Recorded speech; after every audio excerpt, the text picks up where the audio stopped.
अस्सलाम वालेकुम वीवर्स, क्या हाल चाल हैं आपके। उम्मीद है खैरियत से होंगे।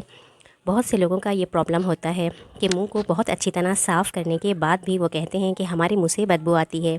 यहाँ तक कि हम हर खाने के बाद अच्छी तरह से कुल्ली करते हैं, पेस्ट करते हैं, अच्छा वाला पेस्ट इस्तेमाल करते हैं और ब्रश करते हैं, मगर फिर भी हमारे मुँह से स्मेल आती है। वो असल में मैदे की ख़राबी की वजह से होता है। समझ लें कि जो मैदे की भाप होती है, जब आप बात करते हैं तो आपके मुंह से निकलती है।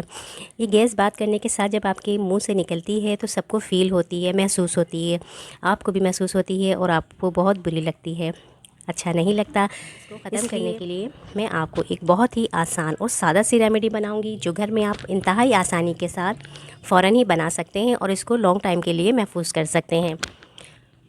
तो इसके लिए हमें जो चीज़ें चाहिए मैं आपको वो बताती हूँ। यकीनन वो आपकी किचन में ही होनी होंगी, बल्कि होनी चाहिए, क्योंकि ये वो चीज़ें हैं जो हर किचन में लाजमी होनी चाहिए। अगर नहीं है तो ये बिल्कुल अच्छी बात नहीं है। आप इन चीज़ों को लेकर आएँ, मुस्तकिल अपने घर में रखें और इनका इस्तेमाल करें, ताकि पेट से मुतालिक बहुत से मसाइल जो है आप उनका ख़ुद ही इलाज कर सकें। तो सबसे पहले जो है ये सौंठ है। ये असल में अदरक होती है।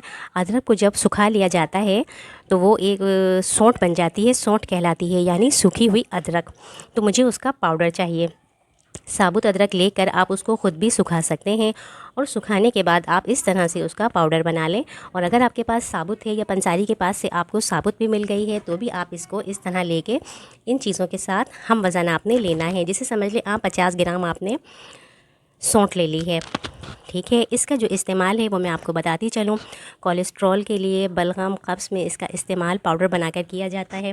इसका कहवा बनाया जाता है सूखी अदरक का, यानी सौंठ का, और साथ ही मुख्तलिफ़ किस्म की चीज़ों के साथ मिलाकर इसका चूरन बनाया जाता है, जो कब्ज़ और पेट से मसाइल के हल के लिए इस्तेमाल किया जाता है, जिस्म से फाजिल मादों को साफ़ करता है। और दूसरी जो चीज़ है वो है अजवाइन। दूसरी चीज़ अजवाइन है। अजवाइन खाने से जो हाजमा है बहुत अच्छा रहता है। खाना इंतहाई आसानी से हज़म हो जाता है। ये बहुत सारी बीमारियों में इसका इस्तेमाल नहायत फ़ायदेमंद है। मैदा, शुगर, यूरिक एसिड, जोड़ों का दर्द, कमर दर्द, गैस, कब्ज़, मोटापा और क़ुव्वत मुदाफ़ियत, सब के लिए इसका इस्तेमाल नहायत फ़ायदेमंद है। ये आपके घर में लाजमी मौजूद होनी चाहिए। आप इसका इस्तेमाल खानों में ज़रूर किया करें। 1 से 2 चुटकी अजवाइन अगर आप खाना बनाते हुए उसमें शामिल कर देते हैं तो यकीन माने आपके खाने में मज़ा तो बढ़ ही जाएगा। ये और उसी खाने को हज़म करने के लिए और उसमें जो बादी असरात हैं उन्हें कम करने के लिए भी बहुत काम करती है।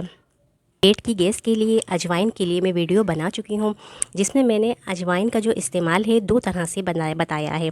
ऊपर आई बटन में मैं इसका लिंक दूँगी, अगर आपको वो वीडियो चाहिए तो आप ज़रूर देखिएगा। तीसरी चीज़ है सौंफ, ठीक है। ये सौंफ जो है, ये 3 चीज़ें हमने हम वज़न लेनी है, अजवाइन, सौंफ और सौंठ। तो सौंफ के बारे में मैं आपको बताती चलूँ। ये आंतों को साफ़ करती है, बदहज़मी, गैस, तेज़ाबियत, आंतों, मैदे, मसाने की जलन और गर्मी को कम करके ठंडक देती है। नज़र, दिमाग, कमज़ोरी, मोटापा, पेट दर्द, जिगर, ब्लड प्रेशर और सांस के मसाइल में सौंफ का इस्तेमाल बहुत अच्छा रहता है।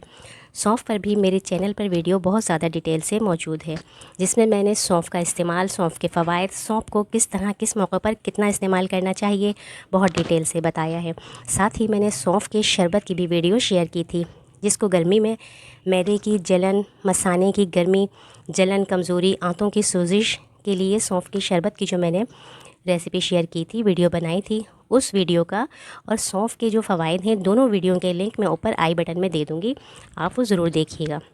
चौथी चीज़ जो हमें चाहिए ये रेमेडी बनाने के लिए, या कहें ये चूरन बनाने के लिए, वो है काला नमक। काला नमक इस्तेमाल करने से आप बहुत सी बीमारियों से बच सकते हैं।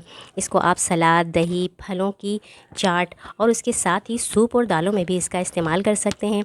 काले नमक के इस्तेमाल से आपका ब्लड प्रेशर मुतवाज़न रहता है। हम घर में जो नमक इस्तेमाल करते हैं, इसमें काले नमक के मुकाबले में सोडियम की मकदार बहुत ज़्यादा होती है। इसलिए कोशिश करें कि काले नमक का भी आप लाजमी इस्तेमाल करें। इसको अपने घर में रखें, मुख्तलिफ़ किस्म की चाट बनाएं, दालें हैं, बहुत सी चीज़ें हैं जिसमें आप इसको इस्तेमाल कर सकते हैं। और पेट फूलने के लिए भी काले नमक का इस्तेमाल बहुत अच्छा रहता है। अगर आप इसका इस्तेमाल करेंगे तो पेट फूलने की तकलीफ़ से भी आपको निजात मिल जाएगी। अगर आप खाना खाते हैं, खाना हज़म नहीं होता है, पेट ख़राब रहता है, इसको रोज़ाना इस्तेमाल करें, आपकी आंतों की अच्छी तरह सफाई होती रहेगी, तो आपको इन सब मसाइल से भी ज़रूर निजात मिलेगी। तो अब मैं बताती हूँ हमें किस तरह से ये रेमेडी बनानी है। ये सौंफ है, अजवाइन है और सौंठ है, साबुत सौंठ है, तो भी आपने फ़िलहाल इसको हम हटा देते हैं। ये 3 चीज़ों को हमने हम वज़न लेना है, ठीक है।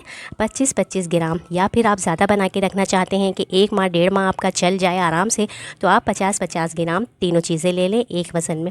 50 ग्राम सौंफ, 50 ग्राम अजवाइन, 50 ग्राम ही सौंठ। साबुत है तो आप इसके साथ पीसेंगे, पाउडर है तो हम इसे हटा देंगे, लेकिन होंगी तीनों चीज़ें 50-50। उसके बाद हम इनका अच्छी तरह से हमने इन्हें साफ़ कर लेना है, ठीक है। थोड़ा कचरा होता है, कुछ भी है, आपने ये निकाल कर अच्छी तरह से, पहले तो साफ़ जगह से आप लाएँ देखकर, साफ़ सुथरी।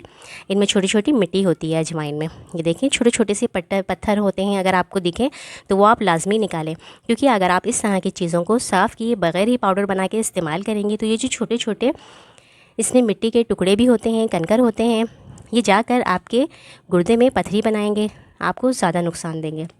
थोड़ी मत करें, प्लेट में डाल के आप इनको अच्छी तरह साफ़ कर लें। और ये दोनों, फिर मैं बताऊं, हम वज़न होना चाहिए। ये 3 चीज़ें हम वज़न हैं, इसको हम हज़्म ज़ायक़ा इस्तेमाल करेंगे। तो ये पाउडर तो मेरे पास ऑलरेडी है, साबुत होती मैं तीनों को साफ पाउडर बनाती, तो इन दोनों का हमने पाउडर बनाना है। तो सौंफ का पाउडर जो है मैंने बना लिया है, ये अजवाइन और सौंफ का पाउडर हमने बना लिया है, ठीक है। ये बिल्कुल, ये देखें। इसके बाद ये सौंठ का पाउडर, ये 3 चीज़ें याद रहें हम वज़न है। अजवाइन, सौंफ और सौंठ, ये तीनों चीज़ें एक वज़न की हों। 50 ग्राम अगर एक चीज़ है तो तीनों ही 50 ग्राम की हों। और साथ ही काला नमक हस्बे ज़ायक़ा, ठीक है। बस ये हस्बे ज़ायक़ा काला नमक, इसको मिलाकर पाउडर बना लें, अच्छी तरह मिक्स कर लें। और सुबह शाम, बल्कि शाम में सोते हुए आपने ये 1 चम्मच, ये 1 चम्मच भरकर खा लेना है। और अगर आपको बहुत ज़्यादा मैदे की जो गैस है, ये मुंह से भाप निकलती है, तो फिर आपने सुबह शाम ये चम्मच इस तरह भरकर सुबह शाम ले लेने हैं। इंशाअल्लाह जब आपका मैदा ठीक होगा तो जो पेट से जुड़े मसाइल हैं वो ख़ुद ही हल हो जाएंगे, क्योंकि जो मैदे की भाप होती है, मैदे की गैस होती है, अंदर का निज़ाम ठीक नहीं होता, तो वो भाप बनकर आपके मुंह से निकलती है, जो फिर अच्छी नहीं लगती, आपकी कॉन्फिडेंस में कमी भी आती है, आप परेशान रहते हैं। तो आप ये तरीका ज़रूर करें। अगर आपको मेरी आज की वीडियो समझ आई हो, आपको कुछ इससे पसंद आई हो, तो आप कमेंट में ज़रूर बताइएगा। इससे फ़ायदा होता है, आप ये रेमेडी बनाकर इस्तेमाल करते हैं तो इसको दूसरों के साथ भी लाजमी शेयर किया करें, क्योंकि ये वो चीज़ें हैं जो बड़ी आसानी से हम अपने घर में ख़ुद ही कर सकते हैं, ख़ुद बना सकते हैं। इन चीज़ों के इलाज के लिए हमें डॉक्टर के पास जाने की हरगिज़ ज़रूरत नहीं है। ये सब चीज़ें हम ख़ुद ही घर में बनाकर अपनी बीमारी को, अपने मसले को सॉल्व कर सकते हैं। तो चलिए फिर, अपना बहुत ज़्यादा ख्याल रखिएगा, दुआओं में याद रखिएगा। चैनल पर न्यू हैं तो चैनल को सब्सक्राइब कीजिएगा, लाइक कमेंट शेयर भी कीजिएगा। तो चलें, अब हमें इजाज़त दीजिए अगली वीडियो तक के लिए। अल्लाह हाफिज़।